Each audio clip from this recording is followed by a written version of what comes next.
Hello guys, I am C. Gaganmeet Singh and welcome to our channel C Occult. Today we are going to discuss about sale of property to NRI या फिर हम कह सकते हैं कि जब कोई NRI इंडिया में प्रॉपर्टी परचेज करता है, चाहे फिर वो इंडियन रेसिडेंट से परचेज करे या नॉन इंडियन रेसिडेंट से परचेज करे, इन बोथ द केसेस क्या कंप्लायंस जो है NRI बायर को कंप्लाई करने पड़ते हैं as per income tax act.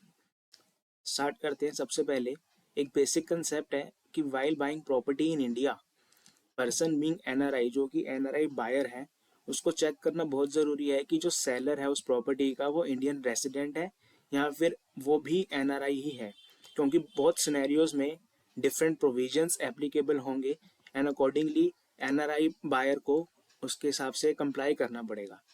यहाँ पे हमने टेबुलेटेड फॉर्म में डिफरेंट जो भी हमारे पास दो सिनेरियोज अवेलेबल हैं उसकी हमने टेबुलेटेड फॉर्म में एक समरी बनाई है जो आज हम डिस्कस करेंगे और चेक करेंगे कि किस केस में क्या प्रोविजंस हैं और क्या टैक्स लायबिलिटी जो है वो अराइज होती है।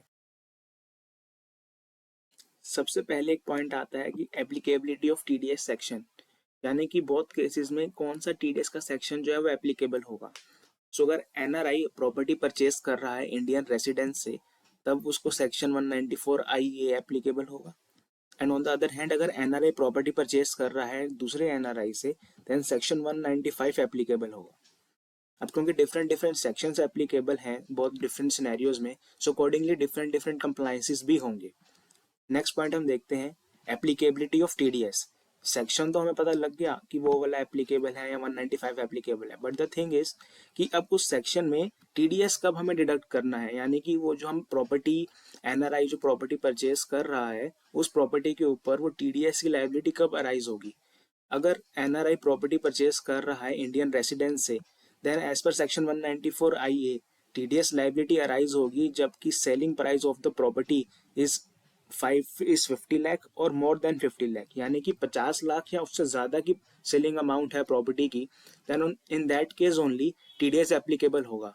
अगर एनआरआई ने किसी इंडियन रेसिडेंस से कोई प्रॉपर्टी परचेज करी जिसकी वैल्यू 50 लाख से कम है, देन एनआरआई को कोई भी टीडीएस डिडक्ट करने की, डिपॉजिट करने की रिक्वायरमेंट नहीं आएगी। ऑन द अदर हैंड अगर एनआरआई प्रॉपर्टी परचेज करेगा दूसरे एनआरआई से, then irrespective of the selling price, चाहे वो 1 करोड़ की हो या 1 लाख की प्रॉपर्टी हो, इन एनी केस उसको जो है टीडीएस डिडक्ट करके डिपॉजिट करने की रिक्वायरमेंट आ जाएगी। तो इस केस में कोई भी थ्रेशोल्ड लिमिट अवेलेबल नहीं होगी। नेक्स्ट पॉइंट, अगर एनआरआई इंडियन रेसिडेंस से प्रॉपर्टी एक्वायर करेगा तो उस केस में रेट ऑफ टीडीएस क्या होगा। अगर इंडियन रेसिडेंट जो है वो सेलर है, then the rate of TDS would be 1%, यानी कि हमें दो कंडीशन एक साथ देखनी पड़ेंगी कि अमाउंट 50 लाख या उससे ज़्यादा हो, प्लस अगर अमाउंट उससे ज़्यादा है देन टीडीएस जो एप्लीकेबल होगा वो 1% होगा। ऑन द अदर हैंड अगर एनआरआई प्रॉपर्टी परचेज करेगा दूसरे एनआरआई से, देन हम चेक करेंगे, हम यानी कि ऑब्वियसली एनआरआई जो बायर है वो चेक करेगा कि वो जो प्रॉपर्टी थी क्या वो 2 साल से ज़्यादा उसने होल्ड करके रखी थी। इफ़ यस, देन ये लॉन्ग टर्म प्रॉपर्टी का केस बनेगा, यानी कि long term capital gain. Then in that case जो रेट ऑफ टैक्स होगा वो 20% प्लस सरचार्ज प्लस सेस होगा। अगर उन्होंने प्रॉपर्टी जो है वो 2 साल से कम होल्ड करी थी, देन वो शॉर्ट टर्म कैपिटल गेन बन जाएगा, यानी कि शॉर्ट टर्म प्रॉपर्टी से हम कह सकते हैं। देन रेट ऑफ टैक्स होगा 30% प्लस सरचार्ज प्लस सेस। यहाँ हमने सरचार्ज और सेस की जो भी रेट हैं स्लैब है वो हमने मेंशन करे हैं। अगर प्रॉपर्टी की वैल्यू 50 लाख से कम है, देन सरचार्ज जो है वो नील, यानी कि जीरो सरचार्ज लगेगा। यहाँ कह सकते हैं सरचार्ज लगेगा ही नहीं। अगर प्रॉपर्टी की सेलिंग प्राइस 50 लाख से 1 करोड़ है तो सर चार्ज हो जाएगा eight the rate of 10%। And अगर 1 करोड़ से ज़्यादा है तो सर चार्ज हो जाएगा हमारा 15%। एंड जो सेस है वो ऑब्वियसली हमारा सेस एट द रेट 4% ही चल रहा है, तो सेस हमारा 4% ही रहेगा। बट ये सब टेक्निकलिटीज़ अगर इंडियन सेलर होगा तो एप्लीकेबल नहीं होगी, वहाँ पे तो flat rate at the rate of 1% के हिसाब से टीडीएस जो है वो डिडक्ट करना होगा। नेक्स्ट अब बात आती है कि टीडीएस हमने डिडक्ट तो कर लिया, बट उसकी पेमेंट कैसे होगी। तो अगर सेलर इंडियन रेसिडेंट है तो एनआरआई को, जो एनआरआई बायर है, उसे टीडीएस डिपॉजिट करना होगा अंडर फॉर्म 26QB, यानी कि फॉर्म 26QB के अंडर उसको टीडीएस डिपॉजिट करना होगा। एंड अगर वो हमारा जो है सेलर वो हमारा एनआरआई है, देन चलान नंबर ITNS 281 जो हमारा TDS के चलान है, उस चलान के अंदर जो है एनआरआई को सेलर एनआरआई का TDS जो है हमें डिपॉजिट करना होगा। अब बात आती है कि TDS डिपॉजिट कर दिया तो ऑब्वियसली रिटर्न फाइल करनी होगी, तभी तो जो है सेलर को TDS का क्रेडिट मिलेगा। तो अगर सेलर जो है वो इंडियन रेसिडेंट है तो TDS रिटर्न जो होगी वो एनआरआई अपना जो फॉर्म 26QB है उसका एक्चुअल जो नेम है वो है challan cum statement for deduction of tax, यानी कि ये चलान भी है और अपने आप में एक स्टेटमेंट ऑफ TDS रिटर्न भी है, जिसके अंदर वो ये फिल करते ही चलान की पेमेंट भी हो जाएगी और TDS रिटर्न भी हमारी जो है वो सबमिट हो जाएगी। ऑन दी अदर हैंड अगर बायर जो है वो एनआरआई है और सेलर भी एनआरआई है तो TDS जो ऊपर डिपॉजिट हुआ था चलान नंबर 280 में उसके रिस्पेक्ट में TDS रिटर्न फाइल करनी होगी, क्योंकि ये एनआरआई है सेलर। तो TDS रिटर्न का जो फॉर्म एप्लीकेबल होगा वो होगा 27Q, यानी कि quarterly statement for deduction of tax in respect of payments other than salary made to NRI, यानी कि एनआरआई को जो पेमेंट दी गई है उस रिस्पेक्ट में जो TDS डिडक्ट किया है उसकी क्वार्टरली स्टेटमेंट, क्योंकि हमें पता है TDS रिटर्न जो है वो क्वार्टरली फाइल होती हैं, सो ये भी क्वार्टरली बेसिस पे जो है हमें स्टेटमेंट फाइल करनी होगी। नेक्स्ट पॉइंट आता है ड्यू डेट ऑफ फाइलिंग, यानी कि फॉर्म 26QB या फिर TDS रिटर्न 27Q ये फाइल कब करनी होती है। तो 26QB की डेट ऑफ फाइलिंग होती है या ड्यू डेट ऑफ फाइलिंग होती है within 30 days from the end of the month, यानी कि जिस मंथ में हमने TDS डिडक्ट किया है, सपोज एग्जांपल हम लेते हैं कि हमने फेब के मंथ में जो है TDS डिडक्ट किया, तो with in 30 days from the end of the month, यानी कि जिस दिन फेब एंड हुआ 29 फेब या 28 फेब, जैसे फेब एंड हुआ उसके 30 दिन के अंदर यानी कि 30 मार्च तक हमें जो है ये फॉर्म 26QB जो है हमें सबमिट करना होगा। अब फॉर्म 26QB सबमिट करना यानी कि पेमेंट भी as well as filing of return, क्योंकि एक ही फॉर्म में दोनों काम हो जाते हैं। सो यानी कि हम कह सकते हैं कि अगर हम एनआरआई हैं और हम किसी इंडियन रेसिडेंस से कोई प्रॉपर्टी परचेज कर रहे हैं और वो प्रॉपर्टी की अमाउंट 50 लाख या उससे ज़्यादा है, देन 1% के हिसाब से हमें TDS डिडक्ट करके डिपॉजिट करना होगा। कब तक डिपॉजिट करना होगा? With in 30 days from the end of the month in which the deduction is made. अब यहाँ पे जैसे ही हमने फॉर्म सबमिट किया यानी कि हमने पेमेंट भी कर दी एज वेल एज हमने जो है TDS रिटर्न जो है यानी कि फॉर्म 26QB वो हमने फाइल भी कर दिया, तो दोनों काम यहाँ पे एक साथ हो गए। बट अगर हम किसी एनआरआई से प्रॉपर्टी परचेज करते हैं उस केस में ऐसा नहीं होगा। क्यों? क्योंकि वो TDS रिटर्न है। अगर आप फेब के मंथ में TDS डिडक्ट करेंगे तो आपकी लाइबिलिटी आएगी कि 7 मार्च तक आपको जो है वो पेमेंट करनी होगी। हाँ जी, यानी कि 7th of the following month जो हमारा नॉर्मल प्रोविजन चलते हैं TDS के, उसके अकॉर्डिंग हमें जो है पेमेंट करनी होगी। And the date of filing, क्योंकि अगर हमारा फेब हम डिस्कस कर रहे हैं यानी कि हमारा फोर्थ क्वार्टर हुआ, तो फोर्थ क्वार्टर की जो due date of filing of TDS return है वो 31 में होगी। यानी कि अगर कोई एनआरआई किसी दूसरे एनआरआई से प्रॉपर्टी परचेज करता है तो irrespective of the value of property उसको TDS जो है वो पे करना होगा। कैसे पे करना होगा? चलान नंबर 281 के अंदर। देन उसके बाद वो चलान कब तक पे करना होगा? जिस मंथ में TDS डिडक्ट किया है उसके नेक्स्ट मंथ की 7th यानी कि 7 तारीख से पहले पहले। अगर हम एग्जांपल ले रहे हैं हमारा फेब का, तो अगर फेब में TDS डिडक्ट किया है तो 7 मार्च से पहले पहले या 7 मार्च तक जो है हमें चलान पे करना होगा। और उसकी रिटर्न यानी कि TDS रिटर्न यानी कि फॉर्म 27Q कब हमें फाइल करना है? वो हमें फाइल करना है बिफोर 31 मई, यानी कि जब क्वार्टर एंड होगा हमारा फोर्थ क्वार्टर एंड होगा, वो क्वार्टर एंड होने के बाद हमारे पास 2 मंथ्स का टाइम है, यानी कि अप्रैल एंड 31 मई, यानी 2 month April and May, 2 months के अंदर अंदर हमें TDS रिटर्न यानी कि फॉर्म 27Q जो है हमें सबमिट करना होगा। देन उसके बाद बात आता है सर्टिफिकेट टू पे। जब एनआरआई ने TDS डिडक्ट किया किसी रेसिडेंट का, रेसिडेंट सेलर का या नॉन रेसिडेंट सेलर का, देन इन दैट केस जिसका TDS डिडक्ट हुआ है यानी कि सेलर, उसको एक सर्टिफिकेट भी चाहिए होगा कि भैया आपने हमारा TDS डिडक्ट किया है, तो हमारे 26 AS में आएगा वो बात की बात है, बट आप हमें सर्टिफिकेट भी तो दो। तो जो सर्टिफिकेट होगा वो certificate of the TDS in form 16B। Form 16B में TDS सर्टिफिकेट जनरेट किया जाएगा within 15 days from the due date of furnishing the form 26QB। यानी कि हमारे ऊपर वाले एग्जाम्पल में हमने कहा था कि 30th मार्च तक हमारी ड्यू डेट है, तो 30th मार्च के बाद within 15 days from the due date, यानी कि 30 मार्च के बाद अगले 15 दिन के अंदर अंदर जो TDS सर्टिफिकेट है यानी कि फॉर्म नंबर 16B वो जनरेट करके हम जो है हमारे सेलर को यानी कि रेसिडेंट सेलर को हम दे सकते हैं। On the other hand TDS certificate in form 16A, यानी कि जब हमने TDS रिटर्न फाइल करी तो TDS return other than salary के जो सर्टिफिकेट्स होते हैं वो 16A में आते हैं।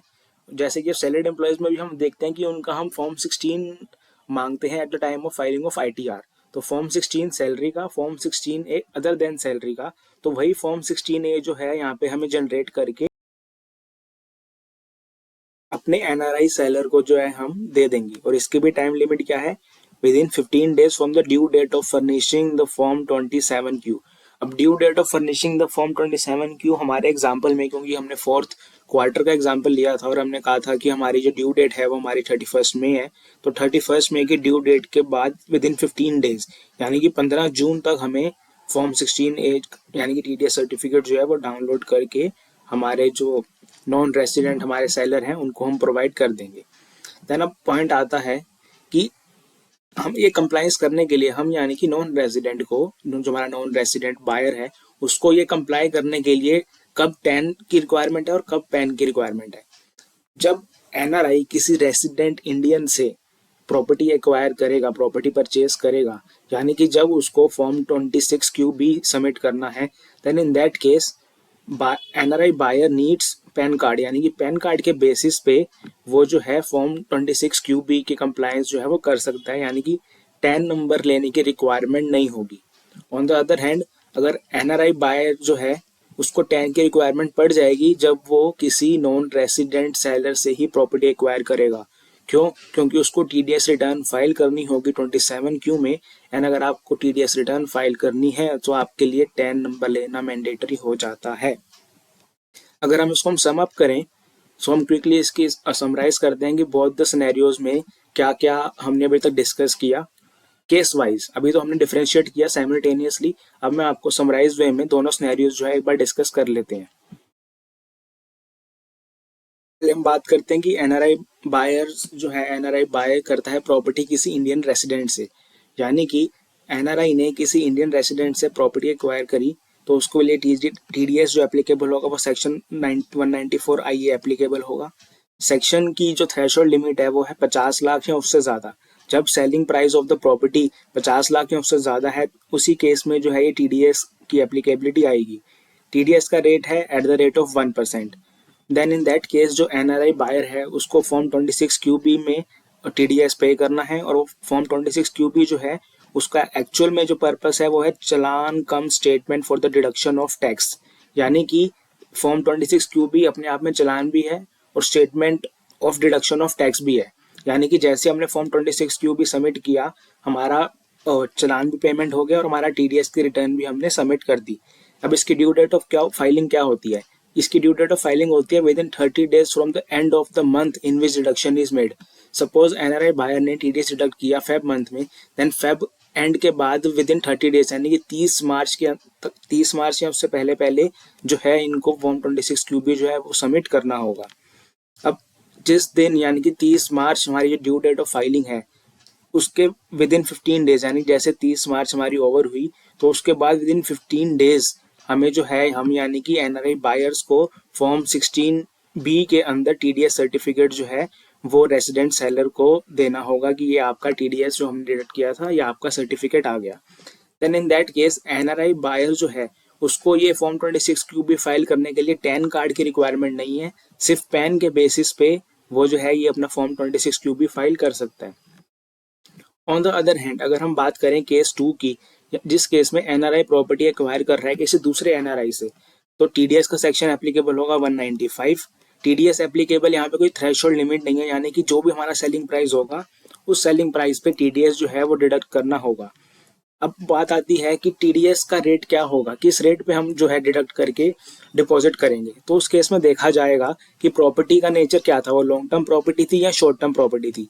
अगर लॉन्ग टर्म थी तो हमारा रेट होगा 20% प्लस सरचार्ज प्लस सेस, और अगर शॉर्ट टर्म थी तो 30% प्लस सरचार्ज प्लस सेस। फिर उसके बाद हम वो जो TDS है वो हम काट तो लेंगे, डिडक्ट तो कर लेंगे, बट उसको पेमेंट किस चालान में कराएंगे, तो वो चालान नंबर 281। अब टीडीएस हमने जैसे ही डिपॉजिट किया तो वो टीडीएस की रिटर्न फाइलिंग की ड्यू डेट क्या होगी या कौन सा फॉर्म लगेगा। सो टीडीएस का फॉर्म होगा हमारा form 27Q। Form 27Q non resident के केस में। देन आफ्टर डैट की वो फॉर्म 27Q तो है, बट वो सबमिट कब करना है, तो वो फॉर्म हमें सबमिट करना है कि जिस क्वार्टर में हमने टीडीएस डिडक्ट किया उस क्वार्टर एंड की जो हमारी ड्यू डेट होगी। सपोज हमारे एग्जांपल में हमने फेब मंथ में टीडीएस डिडक्ट किया, तो due date of payment of challan हो जाएगी हमारी 7 मार्च और due date of filing of return हमारी हो जाएगी 31 मई। Then after that due date of filing of return यानी कि 31 मई के 15 दिन के अंदर अंदर टीडीएस सर्टिफिकेट यानी कि फॉर्म 16A एनआरआई बायर को जनरेट करके जो है एनआरआई सेलर को दे देना होगा कि ये आपका टीडीएस हमने डिडक्ट किया था, ये आपका सर्टिफिकेट ऑफ टीडीएस हो गया। अब इस केस में क्योंकि हम टीडीएस रिटर्न फाइल करेंगे प्रॉपरली यानी कि फॉर्म 27Q जाएगा, तो इस केस में एनआरआई बायर को 10 नंबर लेने की रिक्वायरमेंट होगी। पैन कार्ड के बेसिस पे ये जो है सबमिट नहीं हो पाएगा। So the major difference between the two cases is कि पैन कार्ड के बेसिस पे हम फॉर्म 26Q भी फाइल करेंगे और 10 नंबर के बेसिस पे हम अपना फॉर्म 27Q फाइल करेंगे। अगर इसको हम और क्रक्स में जाएं कि किस केस में कौन सा प्रोविजंस एप्लीकेबल होंगे, तो यहाँ मैंने एक समरी क्रिएट की थी, वो समरी हम डिस्कस करते हैं। सो हमें डिसाइड करने के लिए कि कौन से प्रोविजंस एप्लीकेबल होंगे या कौन सा केस हमारे पे एप्लीकेबल होगा, तो हम सबसे पहले ये डिटरमाइन करेंगे जो की फैक्टर है कि जो रेसिडेंशियल स्टेटस क्या है उस सेलर का, क्या वो रेसिडेंस है इंडिया का या नॉन रेसिडेंस है। तो यहाँ पे केस 1, अगर जो सेलर ऑफ द प्रॉपर्टी है वो इंडियन रेसिडेंट है, तो बायर फिर चाहे इंडियन रेसिडेंट हो या नॉन रेसिडेंट हो एप्लीकेबल होगा फॉर्म 26Q भी। अगर seller of the property NRI है यानी कि प्रॉपर्टी बेचने वाला ही एनआरआई है, तो वो प्रॉपर्टी चाहे वो इंडियन रेसिडेंट को बेचे या नॉन इन रेसिडेंट को बेचे, जो फॉर्म एप्लीकेबल होगा वो फॉर्म 27Q ही एप्लीकेबल होगा। ओके गाइस, फर्दर मैंने यहाँ पे हमारा ये ब्लॉग हमारी आपको वेबसाइट पे मिल जाएगा जिसका लिंक हमने डिस्क्रिप्शन में भी दिया है। यहाँ पे मैंने फर्दर मेंशन किया है इनकम टैक्स की साइट से ही मैं ऑब्वियसली मैंने पिक किया है कि आपके रेडी रेफरेंस के लिए कि steps to fill form 26QB, कि फॉर्म 26QB कैसे फिल होगा ये मैंने आपके लिए प्रेजेंट कर दिया। हम ये डिस्कस नहीं करेंगे बट आपके रेफरेंस के लिए यहाँ पे मैंने जो है मेंशन कर दिया है। सेकेंड पॉइंट आता है कि steps to download form 16B। So TDS return तो हम यूजुअली फाइल कर लेते हैं, पर ये 26QB के रिस्पेक्ट में मैंने यहाँ पे जो है स्टेप्स और ये इसका form 16B as well as अपना form 26QB steps income tax के पोर्टल से मैंने यहाँ पे मेंशन कर दिए। Okay guys, this is from my side. Thank you very much.